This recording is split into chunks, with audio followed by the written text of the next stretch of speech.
we have, so let's go ahead and get started. Thank you all for coming. I'm really excited about our first seminar of the semester on the topic of getting involved in undergraduate research in ecology and related fields on campus.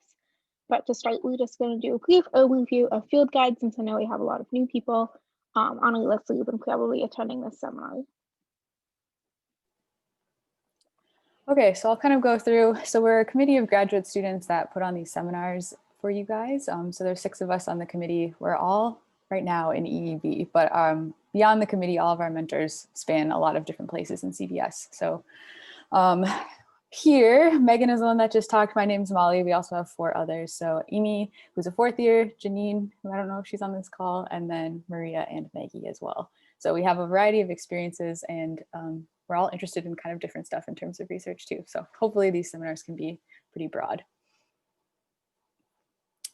So Field Guides is a program. Our goal with this is to kind of help unlock some of that curriculum that you don't normally get through normal course instruction through CBS or just normal biology classes. Our goal is really to help kind of connect you with some stuff that may be harder to understand, like how to get involved in research like today, or we'll have some seminars about how to get involved like applying for fellowships, or maybe what to do in your gap year, or what are some academic careers that aren't based in academia that you could do with a biology degree. So our goal is to kind of act as guides. So we have a mentorship that we can work with, and we also have these seminars, and our goal is to kind of help shape through some of that hidden level curriculum that's a little bit harder to understand, and really give you kind of some tools to be able to tackle those tasks. And how we work is we have 2 different ways you can get involved. The first is just the seminar series, which you're here right now, so you know about that. But basically, if you're just on our mailing list, we'll email out a Zoom link every month. There's going to be a different seminar topic every single month, and we try to do it the 3rd Friday of every month at 1 p.m. So there'll be a bunch of different targeted groups for these seminars. Sometimes it'll be more targeted earlier career, like getting involved in research. Sometimes it might be more targeted at later career, like what to do for a career or after graduation. But we try to get a good mix, and we're going to also try to start integrating workshops like R coding and experimental design and stuff like that. If you want to go one step further, we also have mentorship pairings. And so when you signed up for our email list, there was also an option where you could choose a mentor. If at any point you want to add on a mentor, just email us and we can always pair you with one. We have a whole group of mentors across CBS, students with different interests and different backgrounds, and we can pair you with someone who either shares a similar academic interest to you, or someone who shares similar goals to you, can help you get to whatever your goal is for that semester. Maybe that's getting in a research lab, or meeting a professor, or applying to grad school. And then we also have a bunch of different identities we can match you with as well. So if you're like an international student, or a first generation student, or an LGBTQ student, and you want to be matched with someone in STEM that is similar to you, and you can discuss that kind of stuff, we can also match you in that way. So we have 2 ways you can get involved. You don't have to have a mentor to come to the seminars. You don't have to go to the seminars if you have a mentor, but you can do both, which is great. Okay, hello, I'm Maggie. I'm also on the Field Guides committee. Can everybody hear me? Yes? Okay, awesome. I've been having computer audio trouble, so I wanted to check in. But yeah, so Molly mentioned the 2 main components of our program, and those are both directly related to our goals. So our first goal is to really create this community of mentor-mentee relationships, and to really bridge that gap between graduate and undergraduate students, especially when we're virtual and in these crazy COVID times. It's really important to foster that very basic sense of community, especially related to fields of EE&D, ecology, evolution, and behavior. And really what we're trying to do with this community is we're trying to create a platform to guide you guys, the undergrads, in accessing and taking advantage of a lot of the really great experiences that can help you move forward with your careers in whichever way you want. And so that might mean accessing research experiences. It might mean applying for internships, fellowships, jobs, scholarships, graduate school. And a lot of times we can really help you with the process of starting to think about and getting involved in research at the U, and developing the skills that you'll need to conduct that research if that's what you're interested in. And in relation to the other part of our program, we will help you guys do this by holding seminars that are specifically for undergrads from underrepresented backgrounds, especially that are led by grad students and postdocs who do represent those backgrounds. This is inclusion element that's super important to us as we move forward. Yeah, and who is the you guys? You are undergraduates, you're interested in science, you're interested in research opportunities, that's why you're here.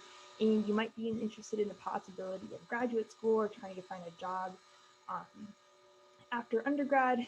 And so, our focus is on E and B here, mostly ecology, but we have a lot of mentors, as Molly and Megan were saying earlier, from a variety of related backgrounds, and we're definitely open to all majors and students. So this is not just like a CVS EEB exclusive program. And we're also open to undergrads at every career stage. You might be a freshman trying to figure out where you want to start out, or you might be a senior trying to figure out what you're going to do after college. And we want to have seminars and experiences that target all different levels of you guys. And so, yeah, we have multiple levels of engagement. One of them is attending seminars like this one. Another one is being matched with a grad student mentor. You can do either of these, you can do both, but we really want to be here for you. Yeah, so we are going to do an icebreaker activity. This will happen in breakout rooms for about 5 minutes. And so basically go around in your breakout rooms, introduce yourself, names, pronouns, year, and your general interests, and maybe what you're hoping to get out of this group. And if you don't know, that's all right. Glad to have you. Okay, so we're gonna be in these rooms for about 5 minutes, and then we'll get back into the presentation about finding undergraduate research opportunities on campus.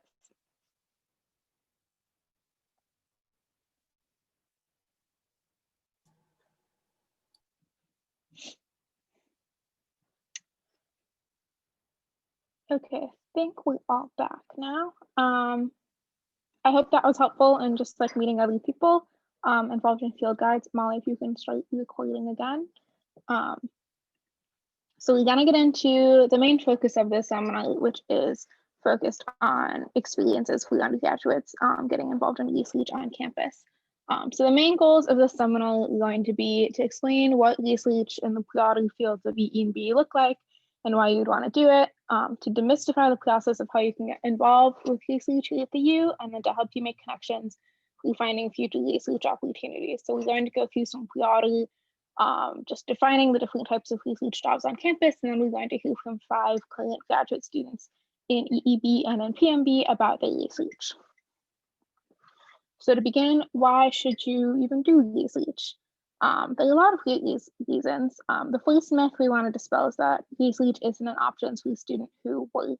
So many research jobs on campus offer comparable wages to other campus jobs. And we'll talk about a little bit about the different types of research jobs on campus in a little bit. And any type of research experience will give you a skill set that can help you work towards your career goals, even if you're not interested in academia. A lot of the skills that you'll learn doing research on campus will be broadly applicable to any job you go into in the future.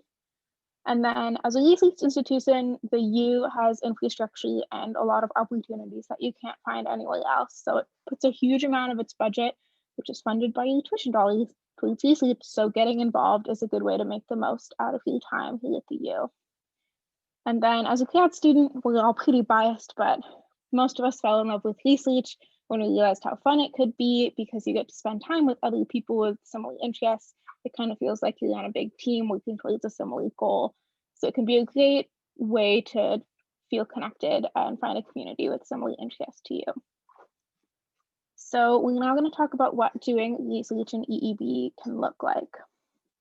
So we'll get into more specific examples later on during the lightning talks from grad students, but the point is that research can look like whatever really you want it to be. So you could volunteer, you could work for your paycheck in a lab, you could do directed research, you could do a ULAP, or you could do a summer internship. So today we're going to be talking about these 3, but if you're interested, if you're thinking towards like this summer or future summers, we have a seminar from December that is recorded and on our website that you can look at, where we talked about different summer research opportunities. And we also have an updated, like, curated list of summer research positions on our website. But We did just quick want to plug the internship position at Cedar Creek Ecosystem Science Reserve, which is a field station owned by the U that's about 45 minutes north of the Twin Cities, because they have a really fantastic internship program, and the due date for that application is February 22nd, so it's coming up. And if you want to learn more about that, Maggie Anderson, who is one of the people on the Field Guides Committee, has both been an intern through that program and supervised it, so it would be a fantastic person to talk to about that. I've put the email on the bottom of this slide if you're interested in chatting with me about that.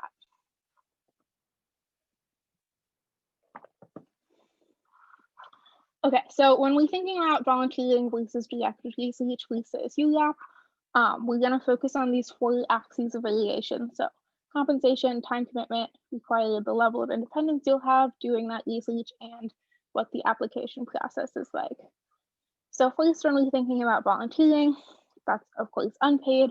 However, you'll gain really good experience working in a lab and make connections with people who could help you get paid research positions later on. But coming with that, the time commitment is often much more flexible than directed research or UGAP, usually only requiring that you commit enough time that it's worthwhile to train you in. And the application process is like pretty much non-existent. You mostly just email a faculty member to see if they have projects for you to volunteer on in the lab. However, a lot of labs, because of COVID restrictions, aren't able to take volunteers right now, just because of just like the way the Sunrise plans and labs have been set up. But if you're interested in learning more about a lab, you should still reach out. Many labs are just hiring people right now, so it could turn into a paid position, which could be really cool. And either way, that they would know that you would be interested, and maybe after COVID or when restrictions are lessened a little bit, they can contact you about a volunteer position. So now thinking about directed research, so this can be a really good option if you want to do research and want to get credit for it on your transcript. If you need more courses in the EB, for example, for graduation, and there isn't a paid position available, but you want like an official account of your work, you could do directed research. The time commitment scales with what's expected for that credit or those credits over a semester, and the level of independence will mostly vary depending on your level of experience and your interest in the lab's needs at the time. The application process involves finding a mentor, which usually involves reaching out to a faculty member or graduate student, but it's often quite well received because you're committing to spending time in a lab, and faculty always like it when people are interested in the stuff that they're interested in. And then finally, the UGAP position. So in contrast to the previous 2 options, the UGAP, or the Undergraduate Research Opportunities Program, is paid, and this is more likely to take the place of a job unless you find a lab that has open paid research positions. So the stipend for the number of hours expected, which is about 120 hours per semester, works out to being like $12.50 an hour. And so the way that it works is that you apply to do a specific project that you yourself propose, which means that your work can be pretty self-directed, which is really cool. But you can also, if you know people in a lab, or if you contact a faculty member or graduate student, you can work with that person to develop the proposal around a question if you haven't thought of a research question yourself. And so while writing this proposal can be intimidating, there are a lot of resources available for writing these, either through the Writing Center, or we did a couple of seminars last semester about writing research statements that you can check out on our website. But getting your own funding through the UGAP as opposed to like a paid technician job in a lab, you open a lot of opportunities, and you can pursue your own questions, which can be really exciting as an undergrad. So thinking about how to get started, we're going to focus on 4 things. First, on setting goals, seeking out opportunities, recognizing your own assets and skills, which is really important, and then applying and like actually doing the research. So the first thing you should do is step back and think about what you want to get out of doing the research, because that will then influence what type of positions you start to pursue and how you're looking for them. So maybe you want to learn a specific skill that could help you get a job later on. Like maybe you want to learn about PCR or animal care or coding and using R. Maybe you just want to get like general experience at a lab. maybe you have a very specific interest and a project idea you want to work on. Any of these are really good reasons why you might want to pursue a research job, but it's good to identify why specifically you want to do it so you can find the ones that will best fit your interests and needs. So that leads us to a second point, which is seeking out opportunities. So this language is intentional because you get the kind of research opportunities you want. You probably need to actively seek them out. Probably the most important tip here is to be proactive and ask people who you might want to work with if there are any opportunities. This is usually really well received because PIs and graduate students and people who already do their own research are usually super excited when other people are interested in what they're interested in and will definitely want to talk to you about that. Because also PIs and graduate students can make opportunities available for you. Often a lot of lab jobs are not advertised on job boards or anything like that. So talking to people you might be interested in working in can be a really good way of finding different lab jobs. Otherwise, some other good tips for keeping track of opportunities include like developing a system of looking at places that regularly have opportunities. I know sometimes the CBS Bio blog has them. And then just making a calendar or other means of keeping track of deadlines for that. So this goes hand in hand with step 2. So recognizing your assets. Don't count yourself out from opportunities that you're interested in because you think you're unqualified. Mostly for 2 reasons. 1, you might be qualified enough. And 2, if you're not reaching out, never hurts and often can get you positions. At some point, you know, like if you've never done research before, you don't have any experience, and the only way to get experience is to do it. So don't be afraid of emailing a professor or your TA or something, even if you don't have any lab experience, because a lot of the skills that you've developed, say in like a lab class or doing a group project, those skills can be generally applicable to doing your own research, and PIs and graduate students will recognize that. And finally, you'll apply and you'll start doing research. So depending on the type of position and the type of research you're doing, the application process might be more or less involved. Writing applications and interviewing can be pretty big topics. And like I mentioned before, we had some seminars on those topics last semester that you can view on our website. But we might have more workshops on those types of things in the future. But the most important tip here is to keep re-evaluating what you want from research. And this is especially for students who maybe you already have a campus research job, but you know it's like not exactly what you want, but you don't really know how to get what you want.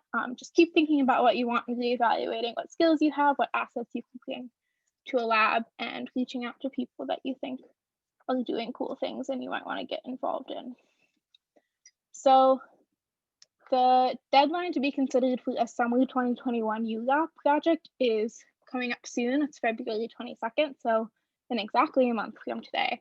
I know that the deadline for fall 2021 ULAPs is usually in June sometime. I don't think the U has announced a specific date, but maybe if you're thinking about doing some type of semester research, not this semester, but next fall, maybe COVID restrictions will be lessened by then, hopefully. Good to just like put a reminder on your calendar app, or stick a post-it note on your desk that you should check in about ULAPs in like May to see if there are people looking for undergrads, or just to remind yourself to apply. So we'll have times for questions at the end of this presentation, but right now we're going to get into the lightning talks that I was talking about before. So we have 5 fantastic graduate students on this call: Lucy Schroeder, Abby Geffman, Tom Radomski, Lang Delancey, and Shanta Hechmati. So they're all going to give like 5-minute talks about the research. Some of them are looking for undergraduate researchers right now. Some of them have had undergrads work with them in the past. So you'll be able to see both the types of projects you might be able to get involved in and what past involvement for other undergrads has looked like. So Lucy, if you want to take it away. Sure, can everyone hear me all right? Yep. Okay, great. So I'm Lucy Schroeder. I am a PhD student in the Kavner Bears lab. And broadly, I'm interested in how trees are responding and adapting to climate change.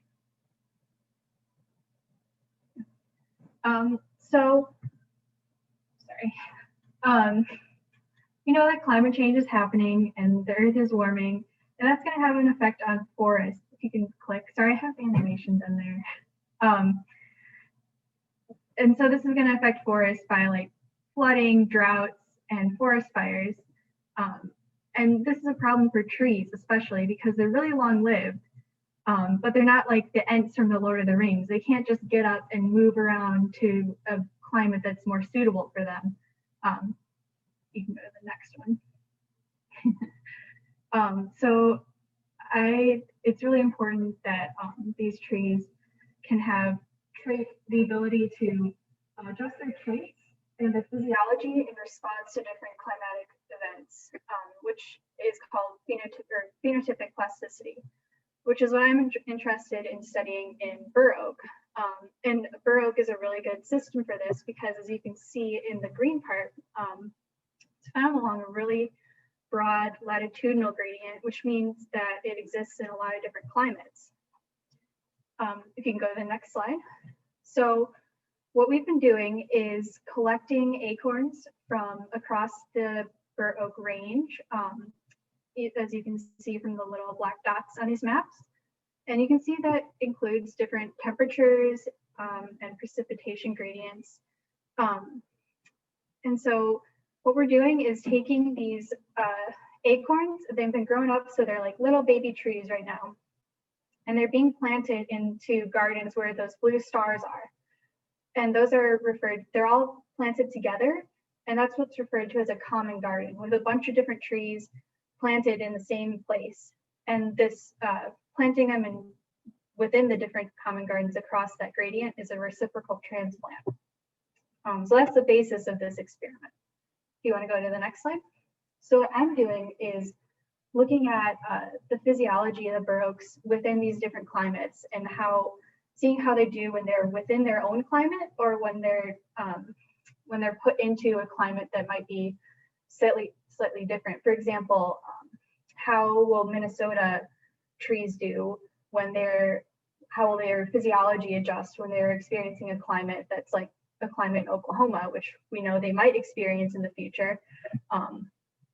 So I'm looking at how their physiology adjusts and comparing their fitness within the different gardens and across the gardens to see how well they do when they're experiencing climates that are really different or really similar to the ones they originated in.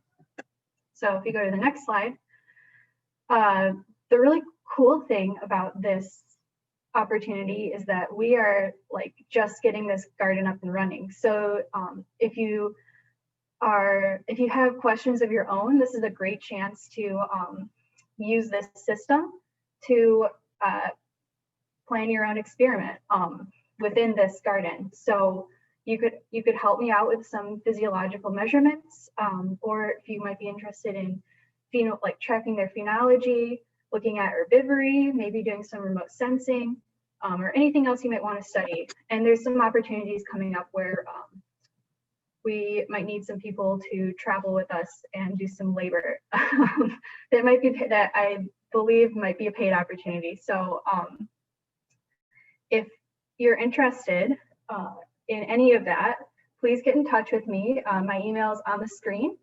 And yeah, please get in touch and let me know if you have any questions. Thanks. Awesome. Thanks, Lucy. Do you want to drop your email in the chat just in case people didn't have a chance to write it down from the slide? Sweet. Now we're going to move on to Abby Guthman. Hi, everyone. I'm realizing now that my slides are very click heavy, so I apologize in advance, Megan. Okay, so hi, my name is Abby. I am a third year PhD candidate in ecology, evolution, behavior, and my research generally is I'm interested in how Maasai people and their livestock in Kenya affect large herbivore behavior, specifically how they use the land, how they use resources, etc. So I figured I might talk to you a little bit about how my background research if you're interested in why I'm doing what I'm doing. Initially as an undergraduate, I did a study abroad experience in Tanzania, where I first got exposed to East African savanna systems, and you can go ahead and click, Megan. And it was mostly a behavioral study on the species I was looking at, but I first got really excited by the species richness that was in this landscape. And then I took quite a few number of years off between undergraduate and grad school, just doing field research jobs. I worked in outside of LA on a urban mesocarnivore project. There's lots of really cool research looking at just how species and urban environments are affected and how behavior has changed. And then continuing that, I went and in North Carolina, worked on an urban bear project, working with black bears who were living within the bounds of an urban city. And so that's after that, went to grad school, and here I am now. My current research, as I mentioned, so I work in East Africa, in Kenya, and this is a really cool system because it has the largest species richness and in the greatest body range size of herbivores in the world, just really high density of all these cool mammals. In addition to that, it's got a really high density of people and livestock, in particular cattle. If you want to click again, Megan. And cattle have been in this system for a very long time, for several thousand years. And they have documented to have potentially positive effects depending on the densities and over what time scale you're talking about. They introduce habitat heterogeneity and have these nutrient fluxes in the landscape, which can mean positive things for herbivores. But at high densities, and they are increasing more and more in density as populations grow, they can have really serious negative consequences. So I'm interested in more generally in these areas where cattle and wildlife are trying to be managed together. How does the presence of cattle impact all these herbivore species? So in terms of my aims for my work, oh yeah, you can go ahead and click again. First, I use remote camera traps to just look at species ranging patterns. Where are they going? How long did it take for a certain species to come in after cattle have passed by? Things like that. And then I'm looking at how cattle grazing impacts the grasses that these plants are actually going to be eating. You can go ahead and click again, Megan. And then I click again. See, it's click heavy. I'm sorry again. Looking to see, doing grazing exposures where cattle are allowed or not allowed and seeing how that changes things. And then finally doing a dung survey of ungulate species in cattle to see if there's dietary partitioning, if the presence of cattle is kind of shifting what different animals are able to eat. So yeah, largely, and you can click again. It's my last slide. Mostly, a lot of the big data that comes out of my lab's work is in the form of camera trap data, where we have tons, not just from my site, but from other grids all around Southern and Eastern Africa. One of our biggest is in the Serengeti in Tanzania, just to the south of where I am. So most of what my undergraduates have worked with is with the image data, and lots of species in these habitats. They can ask either particular questions about a specific species, or look at species interactions and broader systems as a whole. Yeah, that's my work. Awesome. Thank you so much, Abby. And just to clarify, you're not currently taking undergraduate courses yet. You just have in the past and wanted to show the types of things that is possible. Right, and I won't be taking on students this semester, but you know, keep a name in your in your recesses of your laptop. I will probably be taking on more students next year. Sweet. Okay, we're gonna move on to Tom Wiadomski. Kidding. Hello. I think there's some typos I found like right before this meeting, so my apologies. So I'm Tom Radomski. I study salamanders and I study biogeography. And I'll just talk about like a quick side project I've been working on that'll hopefully be done and die soon. So I moved to Minnesota 3.5 years ago for this grad program. I've always loved maps, and during undergrad, I took a course in herpetology, and I realized that I love salamanders and have been obsessed with them since. I used to really want to be a zookeeper, and then I did a summer internship zookeeping, and I very quickly learned I was wrong. And since then, I've kind of thought more and more about research, and I really enjoy it a lot. And besides maps and salamanders, music is something that makes me very happy. So for this project, I was looking at something called spatial beta diversity, which is the turnover among ecological communities across geographic space. So like if we have, you know, communities with the same numbers of species, but none of the species are the same, then we have high beta diversity. Whereas if there's, if we have some of the same species in those communities, then we would have lower beta diversity. And traditionally, the way ecologists have tried to explain this is think about how like the environment or geographic distance contributes to these differences among communities. But in more recent decades, there's been a bigger emphasis on how history can influence what species we see occurring in different communities. And the way people have tried to estimate these historical effects are sometimes like kind of vague, where we just assign it a variable, but we don't really know a process to go with it, and like something like a regional effect. Other times people have thought about how the past environment, so maybe from like 20,000 years ago during the Ice Age, how that former environment still affects the species we see that occur together today, because things can't perfectly track environments as the habitat changes. One historical change that's been really neglected from this is thinking about how the physical landscape changes. Next slide. So like in Eastern North America, there's a lot of work done to show how the geographic distributions of fish actually match paleo drainages, so like rivers that don't even exist anymore, better than the drainages that exist today, those contemporary drainages. And even in like semi-aquatic salamanders that, you know, their whole life cycle isn't even in the water, we find that patterns of genetic diversity actually better match paleo drainages than contemporary drainages. So sort of extrapolating from this, I was just curious, do these paleo drainages also affect beta diversity? So differences among whole communities of animals.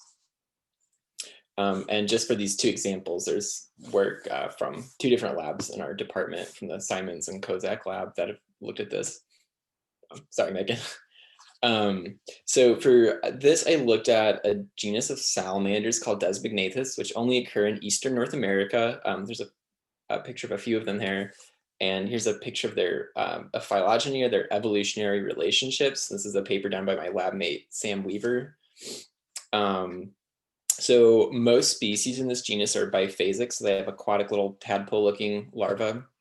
And then they metamorphose into fully terrestrial adults. And previous research has looked at how these species interact in communities, and it tends to have to do with the microhabitat they use and their body size. So if they're really similar in size, they compete and are aggressive towards each other. If they're very different in body size, the smaller ones will definitely get eaten by the bigger ones.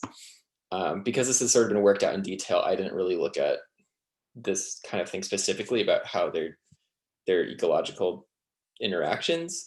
But if you're interested in people who do ask questions about that and with like traits and variation, Shanta Hejmati is your person. Next slide. So what I did was I looked at how 4 different factors could predict beta diversity. And we looked at, geographic distance, environmental differences, so kind of the old school ones, contemporary drainage, so what river systems they occur in today. And then we looked at paleo drainages. And what we found, no matter how and by we, I mean I don't know why I keep saying that. What I kept finding consistently is that the paleo drainages, so these river systems that haven't existed for hundreds of thousands of years, consistently explain community diversity the best, far beyond every other thing we looked at. And environment was actually consistently the weakest. It really didn't tell us anything. And when we tried to incorporate evolutionary information, there was no pattern. So that was useless. That part sucked. And so I think so with that, I can take any questions if people have them. At present, I'm not looking for new researchers. I think I have a few folks I'm working with right now. Cool. Let's save questions. We like the very end, so we still have 2 lightning talks to get to, but thank you, Tom. And now we're going to move on to Lang Delancey. Excellent. Sorry, I was muted. So my name's Lang Delancey. As I mentioned to some of you in breakout rooms, I use he, him pronouns, and I am a second-year PhD student working with Dr. Sarah Hobby and Peter Kennedy. And my research really focuses on forest soils and how much carbon they store, how nitrogen and nutrients move through them, and how fungi affects this. Next slide, please. So soils are critical to study because they are an integral part of the global climate system. You may have heard the climate is changing, CO2 is rising in the atmosphere, but soils actually store 2 times more carbon than is currently in the atmosphere, and they're the largest active terrestrial pool of carbon. They're also critical for all of our plant life. The soils are the source of all nutrients, whether those are natural forests or agricultural systems where we actually eat the products of these soil nutrients. Next slide, please. And the main process that links these two pools, that soil and atmospheric pool of carbon, is decomposition, or at least this is the main process by which carbon stored in the soil is returned to the atmosphere. You might recognize it as the process that turns leaves and logs into dirt. But it's also a critical way that nutrients get recycled through the ecosystem and carbon gets lost to the atmosphere. And this is carried out by microbes in the soil, which microbes is just a catch-all term for bacteria and fungi. You can see this mushroom here growing out of a mat of decomposing leaves. And this group of soil organisms is really diverse, but an especially important one are the plant-associated mycorrhizal fungi. Next slide, please. And these fungi, you might recognize this as a chanterelle if you're into foraging mushrooms, especially here in Minnesota. These are really, really good. They're an ectomycorrhizal fungi. So these fungi live on the root tips of trees, and they act as essentially in-house fertilizer for the tree, giving the tree nutrients like nitrogen and phosphorus from the soil that the tree isn't really great at getting, but the fungus is. And in exchange, the tree provides carbon, so essentially food for this fungus that's derived from photosynthesis. And in this sort of exchange process, the ectomycorrhizal fungi isn't only interacting with the tree, it's also interacting with all the other nutrients and organisms, decomposers that exist in the soil. And because they sort of exist at this nexus between the soil microbes, and plants, mycorrhizal fungi exert a pretty big control on carbon and nutrient, especially nitrogen cycling. Next slide, please. What is a little less clear is exactly what this sort of effect is. We know that these have big effects. These mycorrhizal fungi have big effects on these soil systems, but we don't really know how those effects change over different microbial taxa, over different forests and landscapes. So I'm really interested in pinning this down and figuring out if plant-associated fungi increase or decrease the amount of carbon stored in the soil. And is this, if they increase the amount of stored carbon, is this carbon stable for weeks, or can we count on it being stable for millennia? So it might be a good place to store that carbon that's rising in the atmosphere right now. Also, I'm interested in how these microbes impact sort of soil fertility in general in forests, but also in grasslands and agricultural systems. And also, as I mentioned, how these effects vary across different soil and forest types. Next slide, please. In order to do this, I've got a combination field and laboratory experiment. The field portion is up at Cedar Creek, which Megan mentioned earlier. It's a field station here at the university, about 45 minutes north of the Twin Cities, where I've deployed these soil mesocosms. Next slide, which are essentially just little cans, plastic cans that live in the soil that allow different things to grow in. So I can exclude, say, roots or EM fungi, or sorry, mycorrhizal fungi from just other decomposers to really get at, what are the effects on soil carbon in each, when we remove each of these sort of players in the soil game. So I've already deployed some of these. I'll need help deploying another set of these mesocosms. And then I'm going to go back to the lab and do a bunch of chemical analyses to sort of understand these carbon dynamics, how much is being stored, how much is being released, and how this changes. Next slide, please. Although I think it just says the questions, but really what's important is here is that this information will allow us to improve our understanding and also our modeling of the soil carbon system, which is fairly poor right now in the face of rising temperatures and rising CO2 in the atmosphere.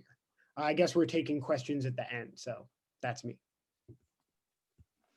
Yay, awesome. Thank you, Lang. Okay, I'm going to stop sharing, and then Shanta, if you want to go ahead and share your presentation. All right, you have to enable participant screen sharing, I think. It didn't give me that option, but oh, there we go. Okay. There we We go. should be good. Sweet. Okay, are you guys seeing my slides? And Yes, they nothing. look good. Nothing. All right, I'm gonna close down a few of these things here. Hey, everybody. I'm Shanta Hijmati. I'm a fourth year PhD candidate in EEB. I'm advised by Keith Barker. I use she, her pronouns, and I'm super excited that you are excited enough about research to be here today. But, oh, come on. Before I start, I just want to acknowledge that we're all sitting on stolen land. This land's Dakota name is Minnesota Makoche, and its Ojibwe name is Manazadi Waking. And I also want to acknowledge that probably a whole bunch of us are sitting really near the place where George Floyd was murdered this summer. And you might wonder why I'm spending a precious minute of my time to say this.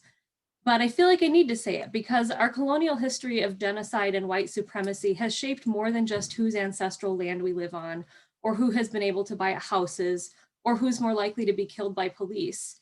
That history has shaped who feels welcome in scientific circles, particularly in a field like EEB, where the theory of evolution has been twisted lots of times to perpetuate and justify oppression. And it has shaped our science and our scientists in ways that exclude Black, Brown, and Indigenous voices. And we're just beginning the work of dismantling the structural racism in our institutions and striving towards a world where all science is inclusive and welcoming to everyone. But thanks to these wonderful folks that are running the Field Guides program, I really have high hopes that all of our experiences with this program can be a step in the right direction. And speaking of feeling welcome, these super academic and basically incomprehensible scientific words that describe my work are not particularly welcoming, are they? So let me fix that right now. I want to invite you to travel the world with me and my undergraduate collaborators on a little 5-minute journey that I would really rather call Fantastic Raptors and Where to Find Them. So basically, I study birds of prey, or raptors. That's your hawks, eagles, vultures, falcons, falconets, and caracaras. And my research uses the evolutionary relationships between species and their physical characteristics or traits to ask how communities of raptors assemble. Well, what do I mean by that? So these two rows of birds represent two communities. One of them is from the Sierra de los Tuxtlas in Mexico, and the other one is from Minnesota. And I'm wondering if anybody can guess which is which. If you just like unmute yourself and shout, anybody, quick, because I only got 5 minutes. Some of you know the answer if you came to my prelim.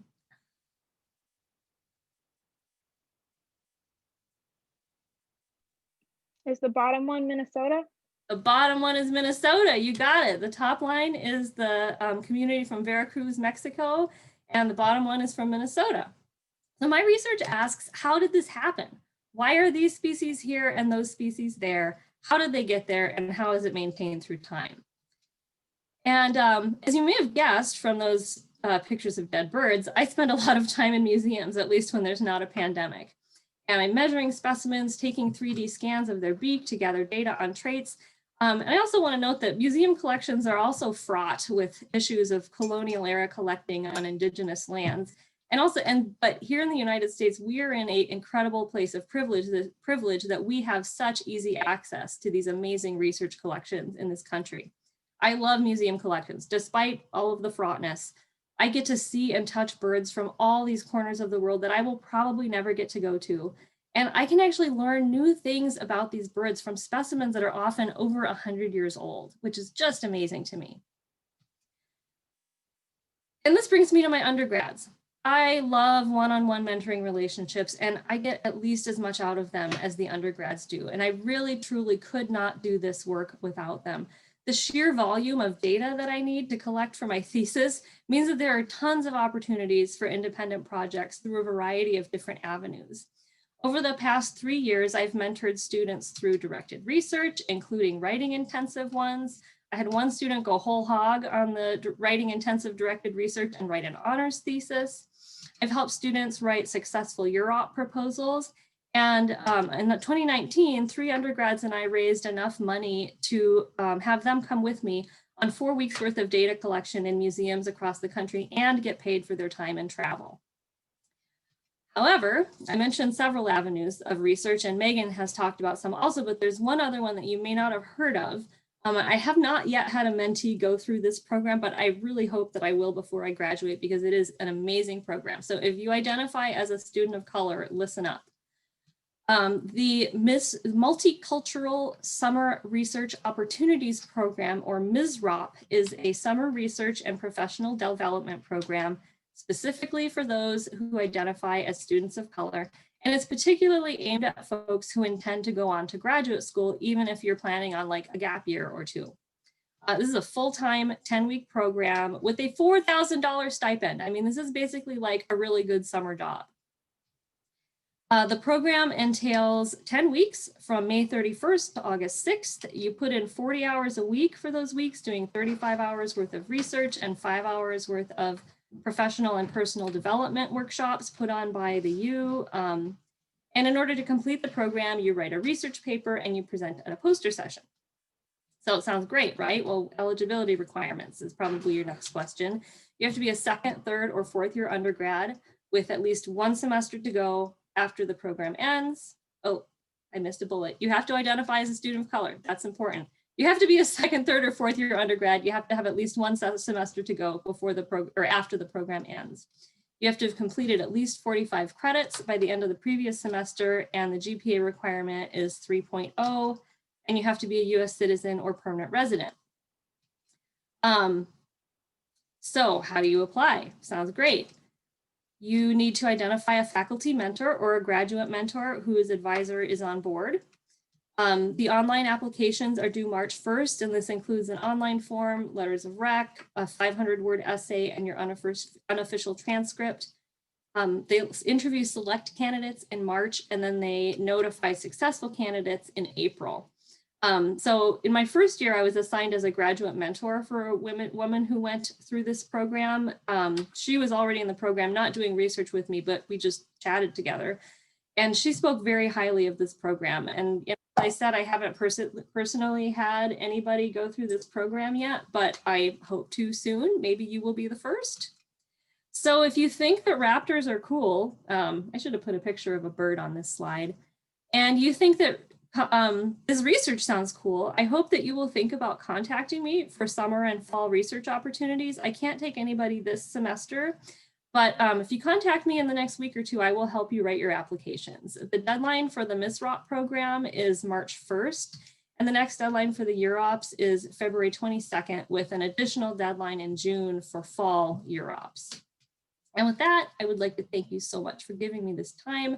And even if you don't do research with me or you think birds are stupid, I really hope that you will avail yourself of the research opportunities here at the U. Also, in a few minutes when I leave, I'm going to adopt 2 kittens, and these are pictures of them.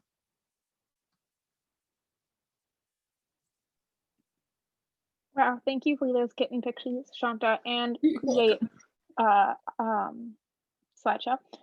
We're gonna move into questions now, so just general Q&A about research at the U, specific questions for the CLIAD students who just presented, anything that popped into your head that you want to know more about in the past hour. I can't speak for all the CLIAD students, but we can stick around and chat longer than past 2 if you don't have to go anywhere. But yeah, if you have questions, stick them in the chat or unmute yourself and speak up, and we'll be happy to answer anything.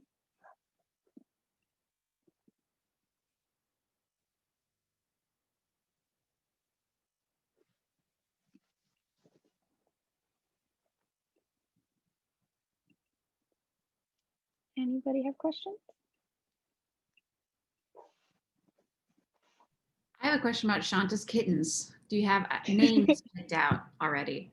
Yes, the orange one is going to be called Charlie, and the black and white one is going to be called Percy. We name our cats after Harry Potter characters. Very good. Very good.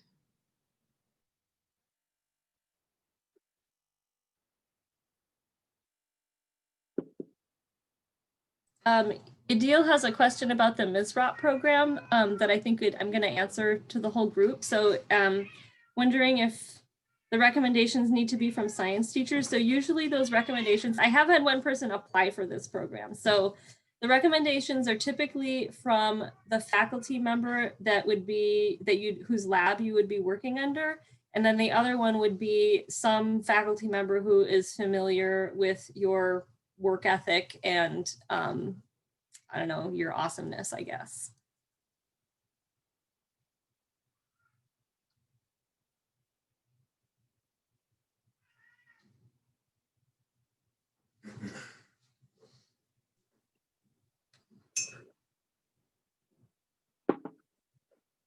Cool. We come and get up to 2 o'clock, so if you guys need to go, that's totally fine. But like I said, we'll stick around if you have one-on-one questions, we just want to chat. I'm happy to stick around past 2. Fatima's and just keep. Oh, sorry. Fatima's asking if the MISROP program happens every year.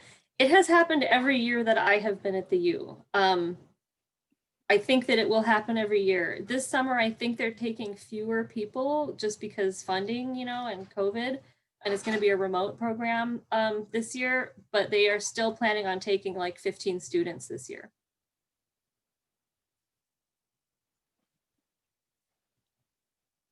Thank you. Yeah, thank you so much for coming. And thank you to all of our presenters for presenting. I have to go pick up my kittens. They're Have fun, Shanta. It's gonna take me an hour to get there. Worth it for the kittens. In case you're looking to adopt kittens, there are a lot more kittens in Western Wisconsin than there are in the Twin Cities right now. Because people are adopting kittens. I think my cat needs another kitten to hang out with. Dangerous. So that's good to know. Petfinder.com, man. Or the Menominee Humane Society always seems to have a lot of kittens also. I spent the last 2 weeks doing a deep dive on kitten hunting. That's great. We'll have fun. I will. Yeah, send photos in the Slack. I will. Prepare yourself to be bombarded by kittens. Bye, guys. Bye, y'all. Yeah, thank you again for presenting, Abby and Tom and Shanta. Yeah, no problem. Awesome stuff. Bye. Thanks for organizing. Thanks, Tom.